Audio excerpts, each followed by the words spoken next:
Hey there, if you're a researcher, you know publishing is the name of the game. But how do you make sure your work actually makes a splash? Well, today, we're going to break down exactly how you can get your research published in some of the most influential journals on the planet. So let's start with this. This is really the core question, isn't it? I mean, just getting a paper published is tough enough, but crafting research that genuinely sticks around, that influences your field for years to come, well, that's a whole different ballgame. And a huge piece of that puzzle is where your work shows up. Okay, so let's dive into a key benchmark for quality out there, the Scopus Index. For so many academics, getting into a Scopus-indexed journal is a massive career milestone.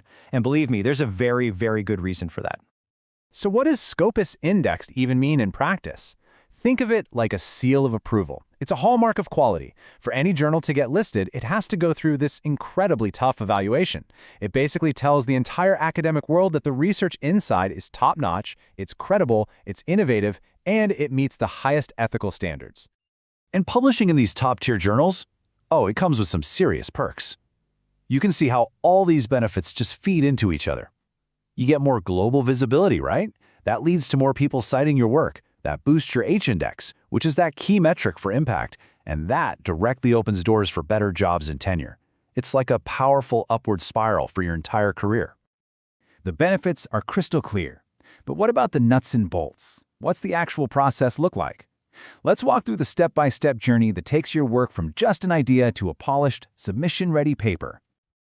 Here it is, your basic roadmap. You start by structuring your idea, then you draft, you edit, you format, and you do your ethical checks. But I want you to pay close attention to that last step, targeting a journal. See, this isn't something you do at the very end. It's a huge strategic decision that honestly should be on your mind from day one. In fact, picking the right journal is so unbelievably important that it really needs its own moment in the spotlight. This is not just checking a box. It's one of the most critical strategic moves you're going to make in this whole process. I mean, this quote just says it all, doesn't it? Your research could be absolutely groundbreaking, a total game changer. But if it's on the wrong stage, in a journal with the wrong audience or the wrong focus, it's just not going to get the attention it deserves. The right journal gives your work the credibility and the audience it needs to truly shine. So you've written your masterpiece. You've picked the perfect stage. And now comes the part that gives most researchers nightmares: peer review. This is often the final and, frankly, the most intimidating hurdle. The source material calls it a minefield, and for good reason. Reviewers, they can and they will poke holes in your methods, they'll question your results, and they'll probably demand some pretty big changes. If you don't go in with the right strategy, this whole stage can just lead to endless frustration or even a flat-out rejection. You know, your success here really boils down to your mindset. If you approach the feedback defensively, like it's a personal attack on you and your work, that almost never ends well. The other way to go is with a constructive mindset.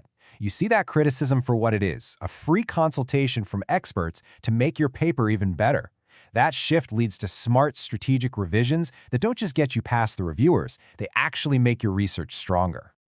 Okay, I get it. Trying to navigate all of this, from weird formatting rules to that peer review minefield, it can feel totally overwhelming. And that's exactly where getting some expert guidance can completely change the game, turning a huge struggle into a major success. Just look at the difference here. I mean, it's pretty stark. When you're on your own, you're wrestling with guidelines, you're guessing at journal selection, you're trying to figure out what reviewers want. But with expert help, each one of those problems gets a real solution.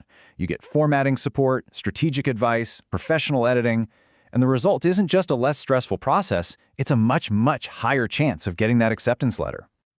So, after going through this whole journey, from that first spark of an idea to a high-impact publication, the real question is for you: is your next paper ready for the world stage? Thanks for tuning in.